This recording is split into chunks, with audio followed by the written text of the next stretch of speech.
սկզբային պատկերացում, թե ինչպես պետք է ընտրությունները լինեն Գյումրիում, նաև հաշվի առնելով այն, որ այդտեղ ավականին նորմալ աշխատում է, այսինքն դե բնականաբար ունենք, բայց այս պայդրությամբ ես այդ մասին չեմ ասել։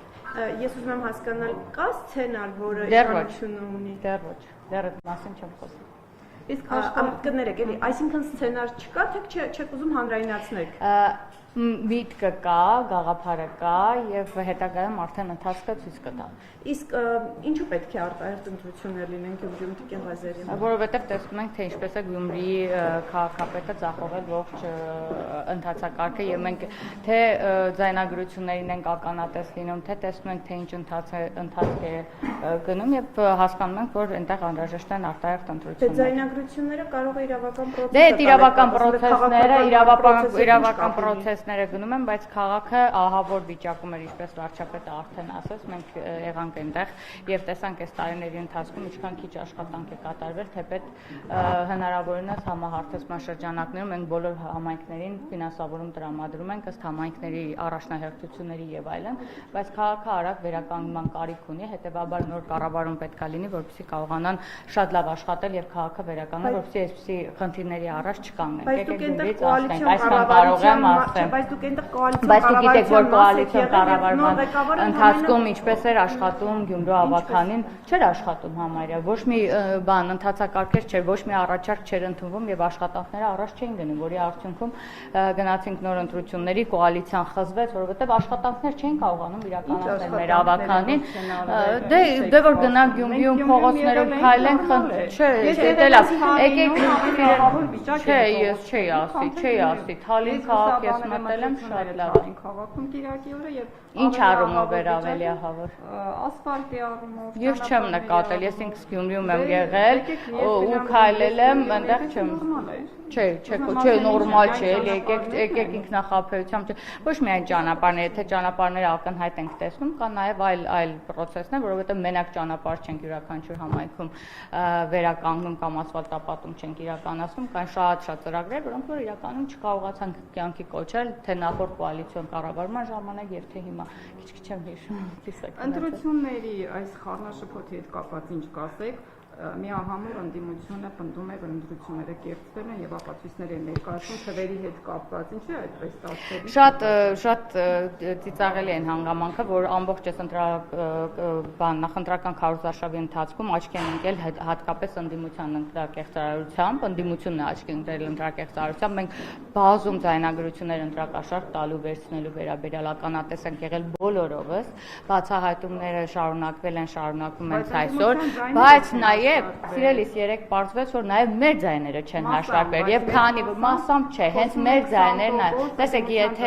եթե ընդդիմության ձայների դեպքում 20-30 ձայն չի հաշվարկվել, մերը տեղելատեղամաս 20-30 ձայն, եթե ընտրատեղամասով մեր մոտ եղել է, ասենք 100-ից 150 ձայն, որ չի հաշվարկվել, ոչ թե չի հաշվարկվել, այլ տեխնիկական սխալ եղել, քանի որ ձեռքով են մուտքագրումները անում, հնարավոր է տողերի խախտում։ Դե հիմա մենք նախնական արդյունքներով ունենք արդյունքները, որ հիմա վրա կարող ենք ասել, որ միասնյա ձևավորել են կառավարություն, բայց այս իշխանություն, բայց նաև սպասենք վերջնական արդյունքներին, իսկ այս ընթացքում մանրամասն կենտրոնական ընտրական հանձնաժողովը աշխատանք է կատարում, որ հնարավորինս այդ շտուր դա ընտրակեղծարարություն չի բնակ մի քանի ընտրատեղամասերով, որ զգալի ձայների պակաս է գրանցվել։ Դե հիմա տեսեք արձանագրությունները կան, այնտեղ կան իրանց վերահսկողներն են եղել եւ այլն, երբ թե այդպիսի ականհայտ խախտումներ լիներ, վերահսկողներն էլ ձայն կբարձրացնեն, բայց ելի եմ ասում, մենք բոլորս գիտենք, որ այդտեղ տեխնիկական խնդիրներ ա եղել եւ ՔՊ-ի ձայներն էլ ավելի շատ են որոշ տեղերում նաեւ դուժել, քան օրինակ ուժեղ Հայաստանի եւ մնացածին։ Այնպես որ եկեք սպասենք վերջնական բանին։ Ճիշտն ասած շատ չեմ տիրապետում ներկայացրել է թե չէ, բայց իմ կարծիքով հիմա վերանայման արդյունքում նաև մեր ձայներն ավելանում, ինչը շատ լավ է։ Տիկին Ղազարյան, իսկ դուք ինչպես եք պատկերացնում խորհրդարանում աշխատանք, ամեն դեպքում այն պատկերը, որ հիմա կա, ակնհայտ է, որ դժվարություններ են լինելու տարբեր օրենսդրական նախաձեռնությունների եւ այլնի հետ կապված, ինչպես եք պատկերացնում։ Մենք միշտ ասել ենք, որ մենք հաշտ ենք լինելու ցանկացած արդյունքի դեպքում։ Եվ աշխատանքն էլ ինչ է 21 թվականին ընդդիմության այդ ընդդիմությունը մեր համար բան է։ Դե այնուամենայնիվ ես կարծում եմ մենք այս անգամ էլ խնդիրներ չենք ունենա, որևէ օրեսու։ Դե դա կերեւ է, եթե իրենք մտածում են օրինակ երեք ես նկատեցի, որ շատ ծիծաղելի էր էլի, որովհետեւ 5 տարի շարունակ նաեւ ընդդիմություններ փորձում թե հիշում եք վերջին օրերին նաեւ խոսում էին թե ԿՊ-ից այսքան մանդատ բան կանենք, կվերցնենք եւ այլն, այս մասին նույնիսկ հիմա էլ են երազում։ Որ ընդդիմադիրներ ավելի շուտ կանցնեն։ Ես կարծում եմ, որ երբ որ սահմանադրությունը լինի ժողովուրդը քննարկի բանը եւ այսպես հանրային քննարկում կավարտվի, հնարավոր է, չնայած իրենց վրա հույս չունեմ առանձնապես, որովհետեւ իրենք այլ նկարտումներով են գալիս ազգային ժողովի, ինչպես տեսել ենք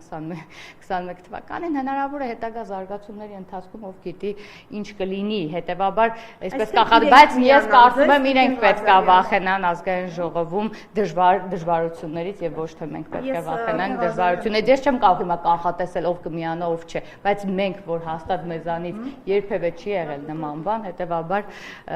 իրենց ցույցերը չեն արդեն 300,000 ադրբեջանցիների թեզ ավարտեցին, հիմա էլ որոշել են, որ ձեզանից 8 падգամավոր են տանելու։ Այդ եմ ասում, շատ ծիծաղալու է։ Ես ուժեղներին ամեն օր խոստանում եմ 5 տարվա ընթացքում ամեն ելույթումս առանցին հարցնեմ այդ ադրբեջանցիներն ունեն, եթե չեն ապացուցել, խնդիր են ունենալու։ Ասենք հեքիաթ ասածների կուսակցություն է եղել ի սկզբանե, ասենք այդ չգիտեմ ինչ երազ են տեսնում, անկեղծ կամ ինչպես իրենք էին այսպես կամ ինչ են ուտում, շուտին սունգ են օգտագործում։ Արցախ տալն էր, ընդդիմությունը պնդում էր, որ իշխանությունները Արցախը տալու են, դուք ծիծաղում եք, ասում եք երազ է։ Բայց ով է Արցախը տվել, եկեք այդտեղ խոսենք էլի։ Այդ ինչ եք ասում։ Իրենց իշխանություն վերած ղեկավարն է ստորագրել Արցախի լուծարման փաստաթուղթը, եկեք խնդրում եմ էլի, ոչ մի նախկին ղեկավար չի եղել, որ ճանաչել է Արցախը Հայաստանի կազմում, բոլորն էլ ճանաչել են Ադրբեջանի կազմում եւ եկեք այդտեղ պաթոսների չտրվենք էլի։ Չեմ պատասխանում այդ հարցերին, որովհետեւ ամենի շատ ավելի པարզ է, հիմա ավելորդ հարցեր եք տալիս ուղղակի։ Պես այս ընտրությունների արդյունքների վիճակման մասին ինչ կասեք, Ռոբերտ Քոչարյանը արդեն երկրորդ անգամ ահա դիմում է համանadrական դատարան, մտադրությունը Նախորդ անգամ էլ էր դիմել, ինչ արդյունքի, ասա Ժորժ ջան, այս ընտրությունները մենք միշտ ասել ենք մեր համար ամենակարևորը, որ ընտրությունները անցնեն ազատ, թափանցիկ, արդար ընտրություններ եւ մենք տեսեք ընդհանրապես չեն խառնված։ Թեպետ ասում եմ 3 արձանագրվեց, որ ավելի շատ ԿՊ-ի ձայները որոշ տեղամասերում պակաս է ու մենք մեր տոկոսն ենք բարձրացնում։ Թող ինչքան ուզում է վիճարկեն, ինչքան մենք արել ենք ամեն ինչ, որպեսզի անցնեն ազատ ընտրություններ։ Բայց մարդկային գործոնը ես որպես նաեւ բան եմ, քիմիկ եմ ասում, երբ որ փորձ ես անում, որևէ բան ես անում, ինչքան մարդկային գործոնը մեջը կա, այդքան սխալի տոկոսը կարող է ավելանալ։ Հիմա մարդկային գործոնի խնդիրը կա, որի ժամանակ տրվել է ժամանակ, վերջնական արդյունքները կլինեն։ Ես կարծում եմ, այստեղ խնդիր ընդհանրապես չի լինի, որովհետեւ եթե խնդիր լիներ, ինչքան էլ իրենք փորձում էին այդ օրվա ընթացքում ինչ-որ բաներ գեներացնել, որպեսզի կասկածի տակ դնեին ընտրության արդյունքները, հասկացան, որ նման բան չի լինի, չեն կարող անել եւ հետեւաբար արդյունքները կլինեն, կարծում եմ բոլորն էլ հաշտվի են, թող վիճարկեն, դա նորմալ է, իրենց ձեռագիրն է, դրանից չենք նեղում։ Ամեն դեպքում իշխանությանը ձեռնտու չի, որ երրորդ ընդդիմադիր ուժը մտնի խորհրդարան եւ Բարգավաճ Հայաստան ասում է, որ երբ որ իշխանությունը հասկացել է, որ իրենք 3-5-րդ չեն ունենալու, այդ ժամանակ ԲՀԿ-ի ձայնն արդեն իսկ պակասել է եւ հիմա վերհաշվարկի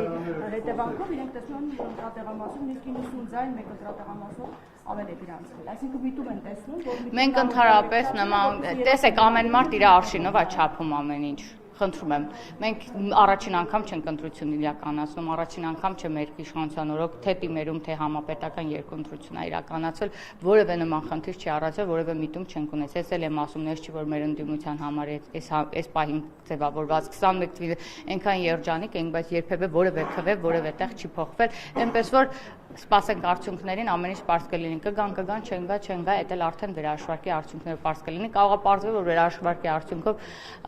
ԿՊ-ն ավելի շատ տոկոսներ է ապահովում, ես դրանում նույնիսկ վստահ եմ։ Բայց հնարավոր է նաև հակառակը լինի, որ իրենք թավերը քչելու է։ Դե թող մտնի խորհրդարան, ոչ մի խնդիր։ Դե ոչ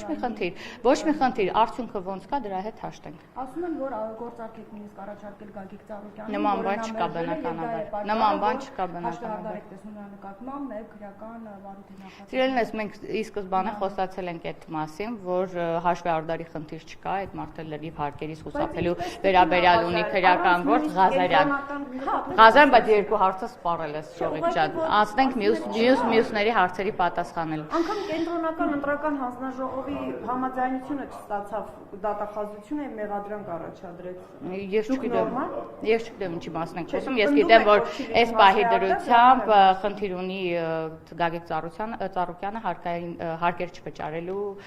վերաբերյալ, որի ընտրություններից հետո չէ, նոր չենք իմացել, վաղուց գիտենք, դրա համար էլ վարչապետը հստակ ասում էր, որ այդ մարդիկ նստելու են բնականաբար։ Ես ասում եմ, դատական process-ները հնարավոր է երկար են տևում, բայց արդարադատությունը միշտ վրա է հասնում։